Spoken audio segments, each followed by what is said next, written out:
রাসূল আকরাম সাল্লাল্লাহু আলাইহি ওয়াসাল্লাম হুক থেকে জমিনে পড়ে গেছে। পড়ে যাওয়ার সাথে সাথে দুইটা দাঁত মোবারক শহীদ হয়ে গেছে। দুইটা দাঁত মোবারক শহীদ হয়ে গেছে।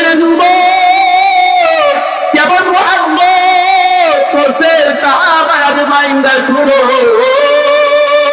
কাফের বেদিনেরা আওয়াজ তুলে দিয়েছে, মুহাম্মদ দুনিয়াতে নাই, মুহাম্মদ দুনিয়াতে নাই রে।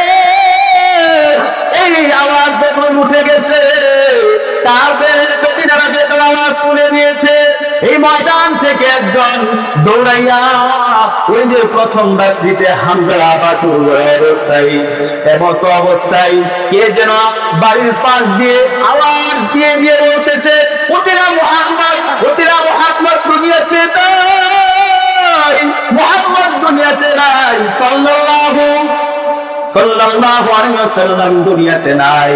এইভাবে যখন বলতেছিল